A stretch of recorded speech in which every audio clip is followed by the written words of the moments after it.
María está en urgencias porque ha tenido una pérdida de conciencia. Esto le había pasado alguna vez en situaciones de mucho estrés y porque ha tenido en ocasiones ataques de pánico, o al menos está diagnosticada de esto. En esta ocasión lo que ha ocurrido es que estaba en otra localidad dando una charla, en una presentación, porque es publicista, a unos clientes, y mientras estaba dando la charla ha notado que el público se estaba deformando, las paredes como si se hicieran más finas, ha notado unas sensaciones muy extrañas y de repente ha perdido el conocimiento. Lo primero que recuerda después de estas sensaciones tan extrañas es que estaba en el suelo, ha notado que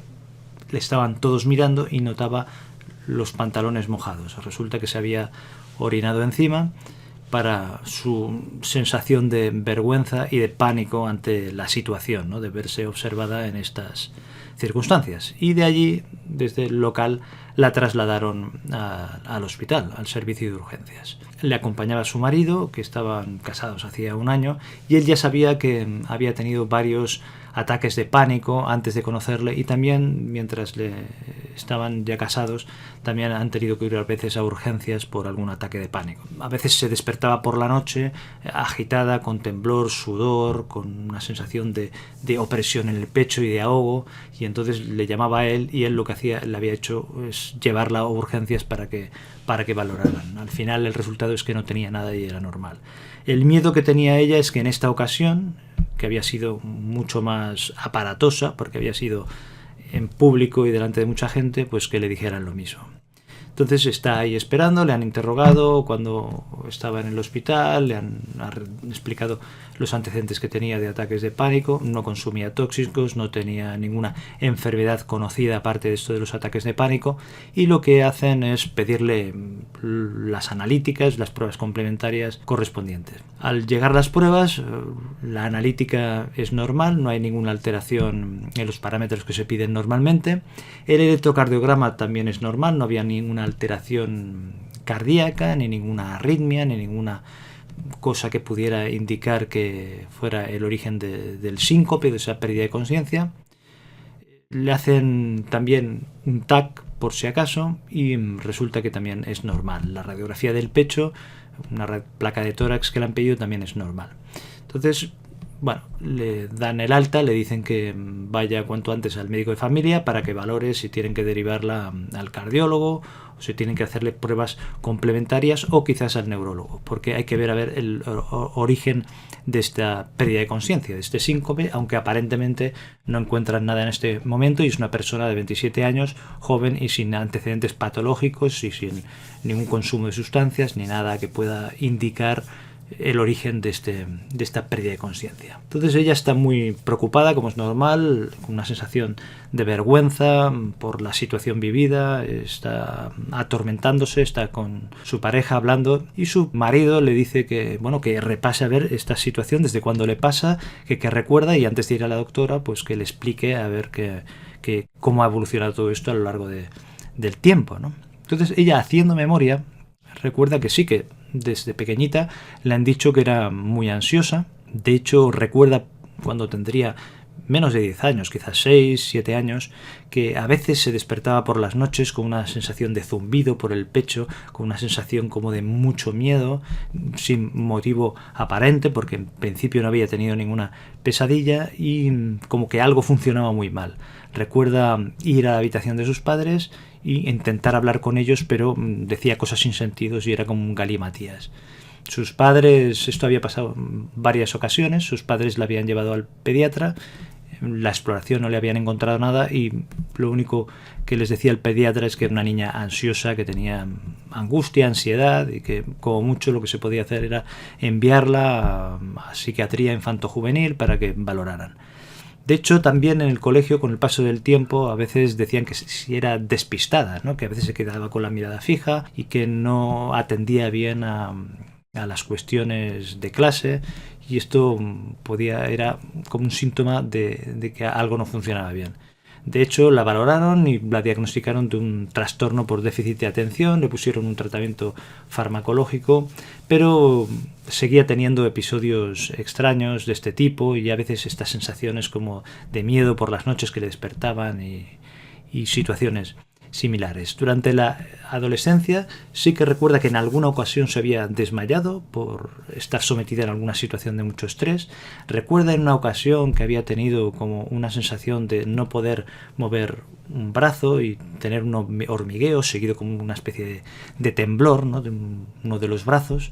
Haber tenido esta sensación a veces de repente empezar a tener una sensación de terror sin ningún motivo justificado, tener una serie mareo, una sensación de opresión en el pecho y una sensación de como zumbido por el tórax, ¿no?, y como de vibración. Entonces esto lo había comentado con los padres y estos al final, pues claro, le llevaron al médico y al final el diagnóstico que le hicieron es de que tenía ataques de pánico, crisis de ansiedad y la derivaron a psiquiatría. Estuvo tanto en el circuito público como en el privado, le pusieron tratamientos, le hicieron psicoterapia, dieron tratamientos típicos para los trastornos de ansiedad, con alprazolam o paroxetina o después algún otro antidepresivos que se dan para este tipo de trastornos, y también hizo psicoterapia. Refiere que ella explicaba los síntomas y estaban de acuerdo en que sí, que esto hacía pinta de que ser una ansiedad a veces generalizada o a veces un trastorno por ataques de pánico, crisis de angustia y diagnósticos de este tipo, ¿no? Y entonces le ponían el tratamiento correspondiente, pero no acababa de estar bien. De hecho, con el paso del tiempo también a veces se había hecho daño en la parte interior de las mejillas por la noche se había mordido las mejillas por la parte interior, tenía incluso cicatrices, le había dicho el dentista, ya lo notaba, incluso algunos dientes se los había roto por hacer movimientos de este tipo por las noches en ocasiones. Entonces, con estas circunstancias y pensando en todas estas situaciones que había tenido, llega a la doctora y esta, le pregunta, su doctora Ana le pregunta por sus antecedentes familiares, personales. Dice que sí, que su madre también era muy ansiosa, que había tenido trastornos de ansiedad, pero que lo que le pasa a ella no es exactamente lo que le pasaba a su madre. Le vuelve a explicar que no había consumido tóxicos, que no tenía ninguna enfermedad aparte de estos episodios como de ansiedad que le pasaban desde que era pequeña, y que había tenido algún desmayo. Alguna vez le habían dicho que antes de desmayarse había temblado, pero que el único episodio dramático había sido este último, por el cual había estado en urgencias, no por ataque de pánico, sino por un síncope, una pérdida de conciencia. En el informe del alta que mira la doctora dice, aquí en el diagnóstico ponen síncope versus convulsión, o sea que en urgencias tampoco lo tenía muy claro. Entonces ella, pensando, refiere que sí, que había algunos de los que estaban presentes en la charla en la que había perdido la conciencia, dijeron que pensaban que como si hubiera tenido convulsiones. La doctora le pregunta por sus antecedentes personales y que le explique la historia desde pequeña, le explica esto que le había pasado por las noches, que le pasaba por las noches y que iba con sus padres, que la habían llevado al pediatra, le explica también los despistes y el déficit de atención, alguna vez que había notado estas sensaciones de temblor en un brazo y que no había podido moverlo, empezaba a sacudirse y sensaciones de hormigueo y mareos. Le explica todo esto, los movimientos de chasquidos que había tenido a veces y también las sensaciones de terror y de zumbido por la zona del tórax. Le explica todo esto que había tenido tanto en su infancia, después con variaciones en su adolescencia y en el inicio de su vida adulta hasta los 27 años que tiene ahora en este momento. Entonces la doctora le dice que lo que piensa es que lo que tenía ella no eran ataques de pánico, ni crisis de ansiedad, ni nada por el estilo, sino que lo que le parece es que es una epilepsia del lóbulo temporal. Entonces cree que lo que tiene que hacer es ir al neurólogo para que le valore. Entonces la deriva y en neurología, al cabo de un tiempo, pues piensan que sí, que es verdad, que es lo mismo. Le hacen pruebas complementarias, le hacen un electroencefalograma, aparte de pedir las analíticas más extensas de las que se piden en urgencias. Le piden también una resonancia magnética cerebral que sale normal y al final el diagnóstico es una epilepsia del lóbulo temporal. Entonces esto explica muchos de los síntomas que había tenido ella. Seguramente lo que tuvo desde pequeña eran crisis que antes llamaban parciales, que ahora llaman focales, sin pérdida de conciencia. Algunos de los despistes por los que la diagnosticaron de trastorno por déficit de atención no era tal, sino que eran ausencias, que son una forma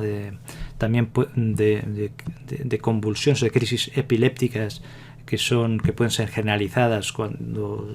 te quedas así fijo mirando a una zona durante, pueden ser segundos, o a veces pueden ser también crisis focales. Y es posible que algunas de estas sensaciones que tenía a veces de no notar un brazo y de que empezar a hacer algunas sacudidas tuvieran relación con crisis de estas focales en las que no había pérdida de conciencia. Y que la más dramática fuera la última que tuvo durante la charla que dio en público, que era una crisis tónico-clónica, ¿no? En la que empiezas a perder, en la que pierdes la conciencia, se pone rígido todo el cuerpo, es una crisis, una convulsión tónica y luego convulsionas, que puede ser de forma clónica, o sea, de una forma de sacudidas en todo el cuerpo, y es lo que le había dicho a alguno de los que habían presenciado el episodio en la presentación, que podía ser, parecía como si hubiera sido un ataque epiléptico. Entonces, tras toda esta valoración, pues se establece el diagnóstico, le ponen un tratamiento antiepiléptico que le va excepcionalmente bien, desaparecen la mayor parte de los síntomas que tenía. El único efecto secundario de los fármacos epilépticos es que quizá tiene un poquito más de somnolencia, pero por lo demás le va fantástico y se confirma el diagnóstico, lo cual nos indica que